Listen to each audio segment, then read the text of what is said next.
Good afternoon, everybody. This is Patrick J. Martinez. We are here on site at the 2026 Pasadena Comic Con. Right here, myself and Becky, we're on site covering the event. We're sitting right here in the Artist Alley, and we are sitting with an independent writer and editor. And hopefully we're not taking too much business or anything away from you at this particular moment. Sure. Chris, really quick, introduce yourself to us and what you do. Absolutely. And why you're hanging out here. Because there's something super important that me and Becky have been leaning on that we're going to focus on. But before we get into that piece, give us a little bit about yourself. Tell us about yourself, who you are, and what you do. So my name is Chris Robinson. I'm a comic book writer and editor. I got my start in editing. I was a Marvel Comics editor for a few years, and around 2020 I branched out on my own and wanted to get into my own concepts, stories that I had to tell, I wanted to tell. One of those is Werewolf Frankenstein, which is a series I do where I mash up my two favorite monsters. And then another one that is, also very important to me is the All Negro Comics Project, which I started with a hardback edition of All Negro Comics, which is the first comic book created by black cartoonists. And it was published in 1947. They did one issue, and it, they were sort of pushed out of the industry, unfortunately. But it's this piece of comic book, important comic book history that not that many people are aware of. So it was important to me to bring it back and make it available in a couple of different formats. So I did a hardback and most recently a softcover edition through Image Comics. And that is really what we are here to focus on. And when we look at your work and your interiors that you put in, it's fantastic work. You're welcome. We were going through, I believe it was this one right here, issue 2. We were going through the one that has a throwback cover. We were going through that, and like I said, when you were sharing on this right here, and for those that may or may not know, it's a Will Eisner winner, and for those that don't know, that's a big accomplishment in the comic book industry. To even be nominated for an Eisner, to even just win it, that's a huge walk away, and that really speaks to the importance of what is going on in this particular collection. Now, the one thing that really made my cohort and myself really gravitate towards this was, as you said, it just seems like this is a pivotal piece of comic book history, pivotal piece of black history that, had you not come in, we feel could have ultimately had been forgotten. Now, as we go through this anthology, what are some of the things, before we go into this anthology, take us a little more into that moment when you stumbled upon this and you were like, I could only try to understand the questions that came out of it. Totally. When was this? Why did I know about this? Talk to us about that discovery piece. Absolutely, yeah. So back in 2011 or 12, I was kind of looking for projects that I could do, to sort of help myself break into the industry in a way, because it was before I did anything, basically.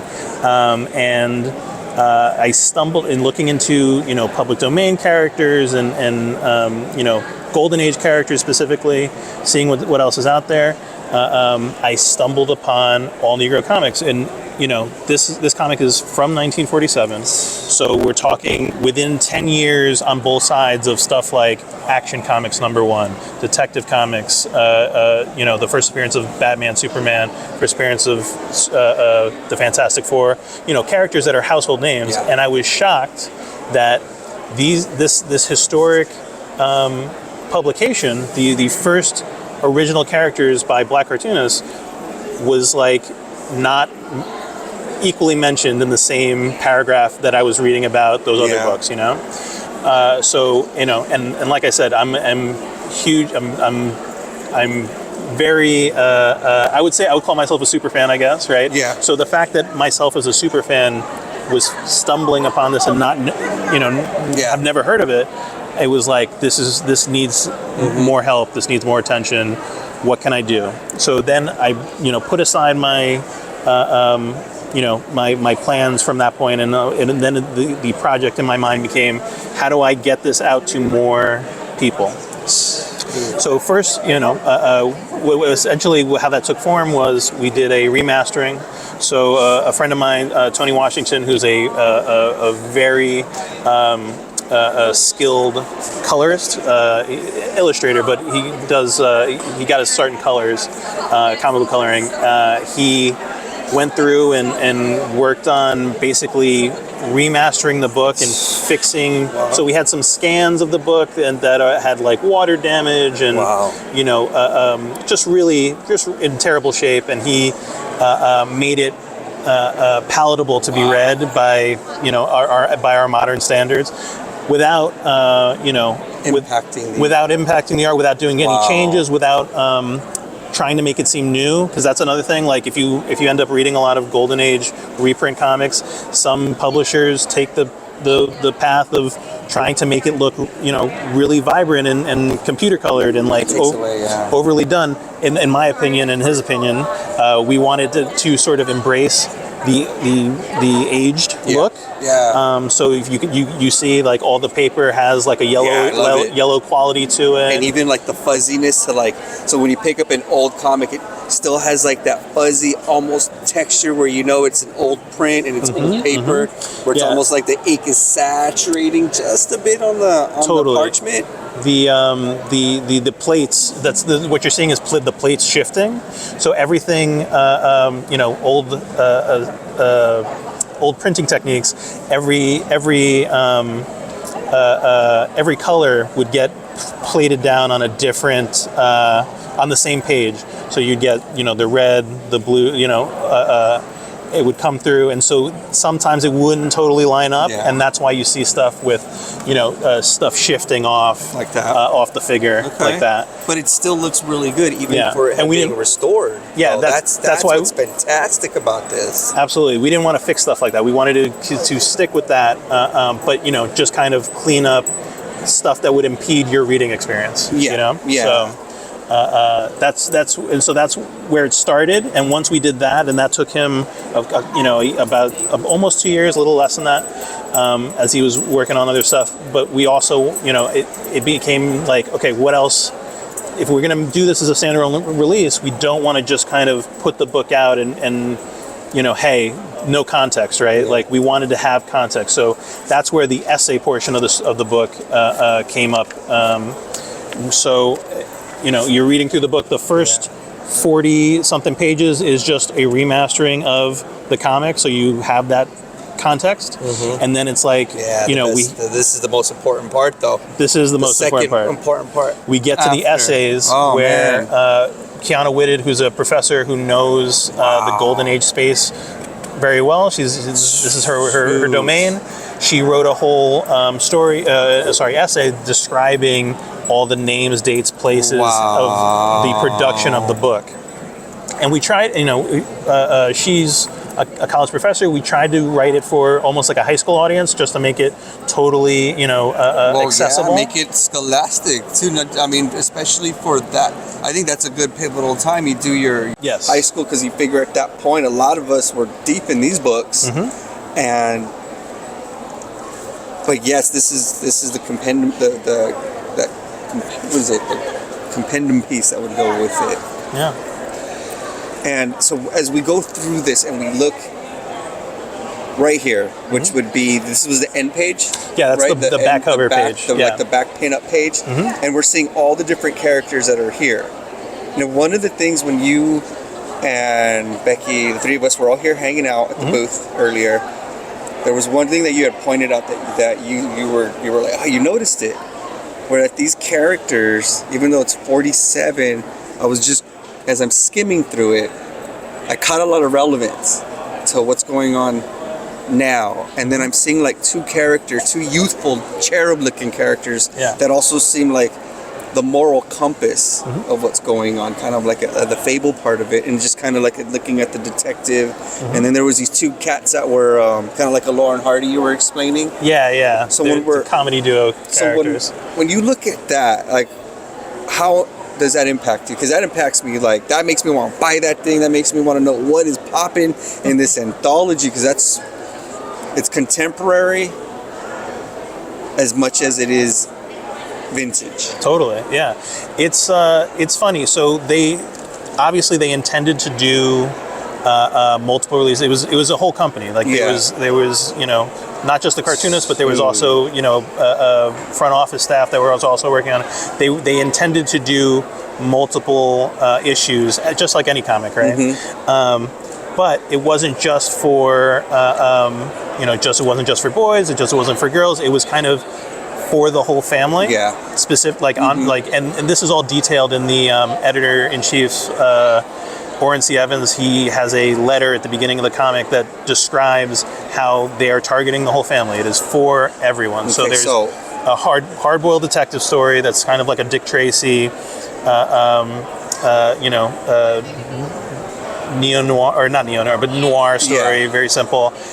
There's Lion Man, who is basically Black Panther before Black Panther. Like 15 years before Black Panther was Lion Man. And I saw that even Lion Man, because he's with what seems to be this ward. I don't know who the youth is, but Yeah. it seemed like there was some advanced tech that they were messing with. 100%. He is a college-educated African man who lives, who defends a mountain of special ore, minerals Yeah. in Africa. So just like Black Panther, Yeah, he has all of that. It's crazy. And even- his ward is Bubba, who's Bubba? like his sidekick. So again, you almost have like a Batman and Yeah. Robin thing there too. What as I well. liked about that, though, as you get into it, it straight out tells you Black college educated, like Right. straight off the bat. It tells you like this is what you're dealing with. Absolutely. Which I thought was fantastic, because it just comes right at you. Like, Yeah, I mean, it's really cool. the point, Orrin C. Evans' whole angle with the book is to present,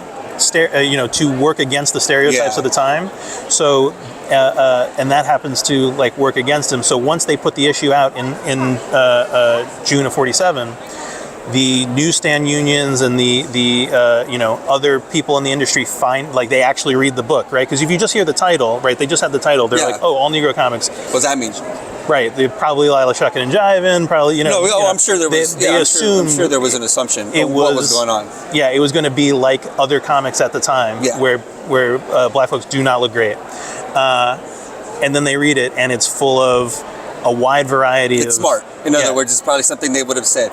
And I'm sure questions, why is this book so smart? I'm sure. Yeah, and not only was it smart, it was more expensive than the other comics at the time. Like it was a showcase for Black comic book creators Yeah. at a time when they weren't getting any spotlight. So Well, see, what I like about this, and we also got to remember, it's 1947. yeah.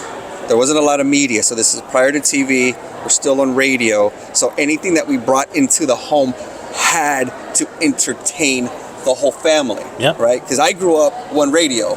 So imagine just like, here we are in 47, everything that was being curated or looked for had to make sure it had everyone in that household. Yeah. And then I'm sure we're looking at households like our household, me and Becky, our household's going to have grandma, grandpa, Yeah. and who knows who else is going to be in that household. Yeah. So there's going to be a lot of people that have to kind of, exchange Flip through that book, comic. right? Yeah, totally.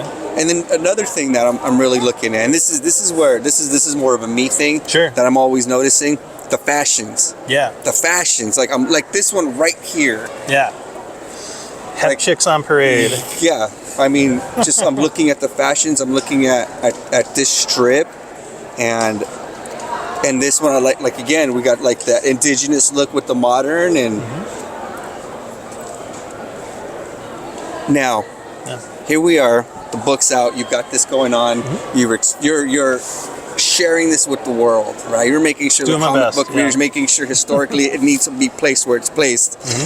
Talk to me about receiving that Will Eisner nomination. yeah. That's like you getting an Oscar right there, man. It is pretty. That is how I describe it to folks who are not familiar with comics. It's basically the Oscars for comics. I self-published the hardback edition myself, and we submitted it and happened to win. And the category, the nominations in the category, really strong. We were up against a lot of folks who often win, like Scott Dunbier, who's like a huge name in the comics industry, and I appreciate the them recognizing our work, but I also like to think that they're also recognizing the work of the forefathers who actually did the book. Orrin C. Evans and everybody else. I'm very happy, and the book that we put out is very good, but it speaks to how great their comic was as well. And we're talking about only one issue that came out, right? That's it. Yeah, and there's rumor that they had started work. They had the second one ready to go, because that's how publishing works. By the time the first one's out, you have the second one ready to go. So people have rumored that those existed at one time, but it's all lost to time at this point. Man, and the fact that you were able to at least find a working one. Again, I've been going decades to these events, and I'm always one who's always keeping my eye on those own books. I'm always keeping for those Modern Love, those Tilly the Typist. I'm always this. I'm always like this with them books, and never ever once, because I know for a fact I would have been like, let me see what that's about. Absolutely. And then as I've gone through it, this is indicative of anyone who's worth their weight in this sequential medium. That's I think that is capturing the whole thing, and to walk away with the Eisner like that. And was that your first nomination the whole time you've been in this biz, from the editing up until that point? There are things that I've edited that have won, but not something they were like coming from your right. From you right nothing here. Nothing that I generated. Like I started a project that existed because they were always going to put out Squirrel Girl comics and stuff like that. So this was something that I did feel great that we were able to make that happen and be recognized in this way. And I'm sure you're getting a lot of reaching out. I'm sure a lot of people are gonna, if it hasn't gone into the Scholastic program, I'm sure that's gonna happen pretty soon, right? If it's not already. I hope so. I'm still, the book just came out again, and the softcover edition just came out over the holidays. So I'm still, here we are in the new year, and This is the work now. The work is like going around to shows and trying to evangelize as best I can. So my hope is that come February, come June, the time when people remember to check out work by Black creators, like this will be there ready for them. We're going to say right now, Image, start getting this in them public libraries, especially them public libraries that have black and brown heavy. Let's get that in those libraries, Image, for sure. For sure. Man, thank you so much for talking to us. This is pretty much, I hope, inevitably will be our first conversation. I hope you can stroll back in with us in the studio, visit us, and really, let's really get this out there. And before we go, tell them about, again, Werewolf Frankenstein and all the socials that everyone can get you at. Werewolf Frankenstein is my for fun series where I just mash up my two favorite monsters, Frankenstein and the Wolfman. We've just published 2 issues of it, and we're working on the 3rd, so keep an eye out for that. You can follow me and all these projects at my website, CROB.info, and I keep shops that have all Negro comics on it available, and places where you can get the Werewolf Frankenstein comics as well. All right, so if anyone who catches this, who listens to this, call your favorite local comic shop and tell them you need All Negro Comics, America's first black comic book. And thank you so much for sitting with us, man. Thanks a lot, Patrick. And thank you, man. Absolutely. Thank you.